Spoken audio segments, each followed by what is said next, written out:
Assalamualaikum warahmatullahi wabarakatuh. Kembali lagi dengan saya Raskin. Di sini kita akan masuk ke silabus yang kelima ya.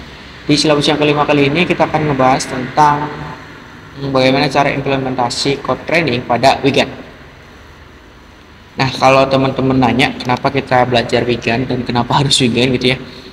Karena sebenarnya training gun itu sangat tidak stabil dan untuk mencapai NAS equilibrium itu yang kita udah bahas di gun yang biasa itu sangat susah gitu ya, sehingga ada beberapa penelitian yang menghasilkan salah satunya ini weekend dengan menggunakan Western Stainless System itu training gun itu menjadi lebih stabil dan ada beberapa tadi yang ada clickbacknya baik pada kritik atau diskriminator yang dibatasi dan sebagainya, lalu aktivasinya pakai non itu berdasarkan penelitian bukan ngarang gitu.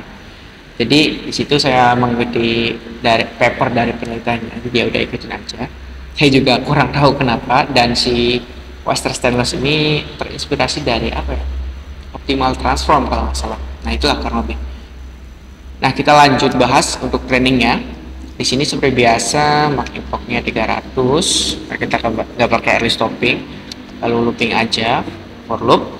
For epoch dalam range 300, inisialisasi diskriminator sama generator stringnya kritik, tapi ya udah saya malas gantinya, ya udah dia aja nggak apa-apa. Lalu di sini ada syntax yang agak beda tapi gampang ya. Ada enumerate. Jadi sebelum saya bahas, sini kita akan belajar enumerate dulu secara singkat. Jadi enumerate itu kayak ngasih indeks ke sebuah looping. Nah, semisal gini, saya mau nge-looping 20 angka dari 10. 10 angka dari 10 sampai 20 gitu ya, sorry. Nah, caranya kalau looping biasa kan for i in the range 10 sampai 20. Dia kan outputnya ini 10 sampai 19 gitu ya. Nah, kalau kita pakai enumerate itu di samping angkanya, di samping outputnya itu ada kayak indeksnya atau penomoran lah kawan ini. Dan dia akan meminta kayak iterasi gitu. Jadi kita iterasinya ada dua, for a, b ini untuk enumerate-nya, ini untuk si loopingnya gitu. Nah itu untuk enumerate. Nah, fungsinya apa di sini enumerate? Nah, fungsinya itu sebenarnya di bawah sih. Fungsinya itu apa? Nah berdasarkan papernya, training generatornya itu setiap 5 kali. Nah gitu. Setiap 5 kali, setiap 5 epoch baru training generator. Setiap 5 epoch training generator. Nah kalau diskriminator kan setiap epoch kita training ya. Nah kalau diskriminator kan setiap epoch kita training gitu. Nah kalau si generator berdasarkan papernya katanya setiap 5 epoch aja gitu. Nah itu fungsinya untuk i. Jadi kita tahu apa perulangan yang keberapanya, sehingga kita bisa bikin kondisi di sini. Kalau i-nya itu habis dibagi 5 sama dengan 0, artinya per 5 epoch, baru kita training generatornya gitu. Next kita lanjut lagi ke awal. Nah ini saya anggap paham lah ya. Untuk siap i dalam kurung image, dia akan mengambil manifest dari train loader, lalu in enumerate ini untuk penomoran biar kita bisa bikin kondisi yang di bawah tadi. Di sini saya mau ambil n datanya atau jumlah datanya dengan cara kita lihat shape ke 0 dari real image. Nah lalu untuk real and fake image kurang lebih sama, pindahin ke device untuk real image-nya, lalu fake image-nya kita gunakan si generator. Data dan device. Nah lalu di sini yang unik, real and fake label-nya itu ditentukan. Nah biasanya kan kita kalau real 1 ya, kalau fake ya 0 ya.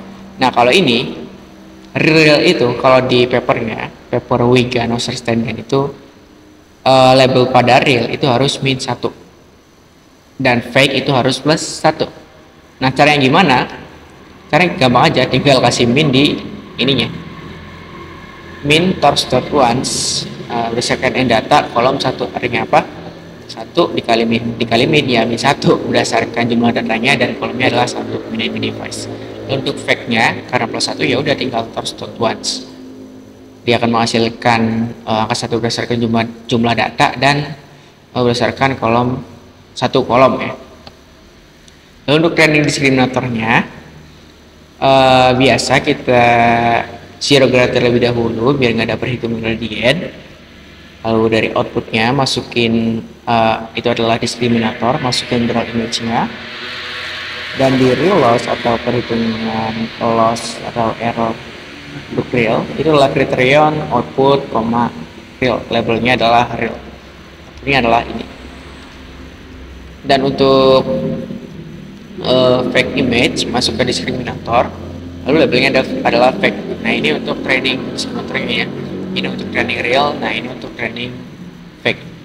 Kalau fake jangan lupa kita detek terlebih dahulu, dan defect loss-nya ya sama ya. Criterion masukin output dan labelnya adalah fake. Lalu kita satuin loss-nya, loss function, loss dari real dan fake-nya, di loss, di real loss sama di fake loss. Lalu back propagation, dan jangan lupa kita update back di optimizer.step. Nah lalu kita ada fungsi tambahan atau ada sinak tambahan namanya discriminator.clip-wake. Jadi ketika kita update optimizer, kita itu udah dibatasi untuk si diskriminatornya. Kita lihat di sini, di sini. Jadi wake-nya itu nggak boleh kurang dari minus 0,01 dan nggak boleh lebih dari 0,01. Makanya di sini kita kasih clip wake. Nah, setelah kita wake clipping si bobotnya atau wake-nya, kita lakukan kondisi. Kalau setiap iterasinya itu habis bagi 5, artinya si training generatornya itu per 5 epoch.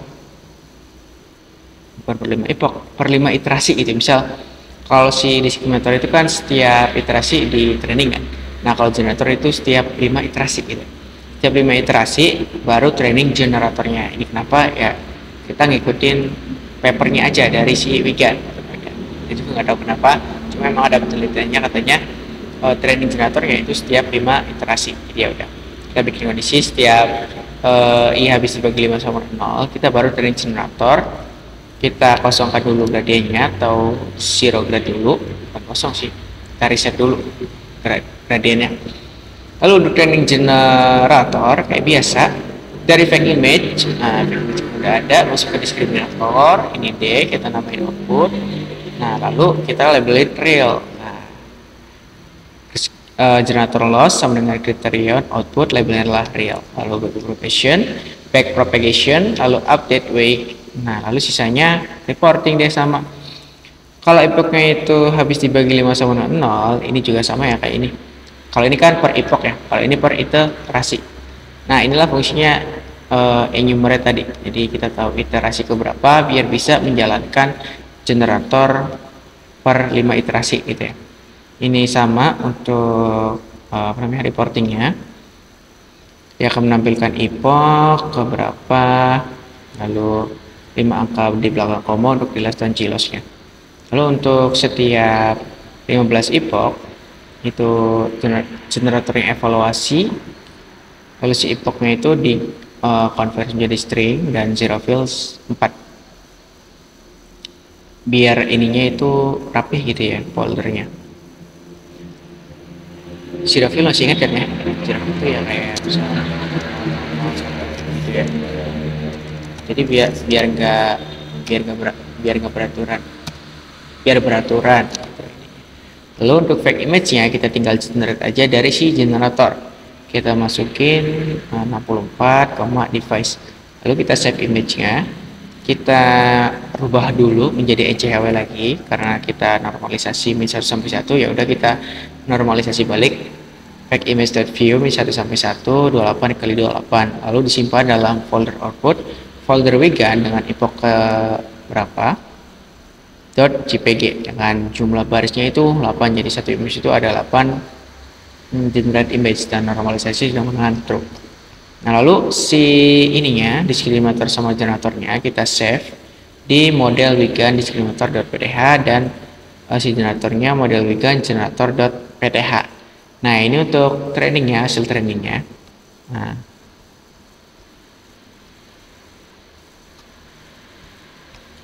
oke, untuk silabus yang kelima kali ini mungkin segini aja untuk cara implementasi training pada Wigan. Kurang lebihnya mohon maaf. Assalamualaikum warahmatullahi wabarakatuh.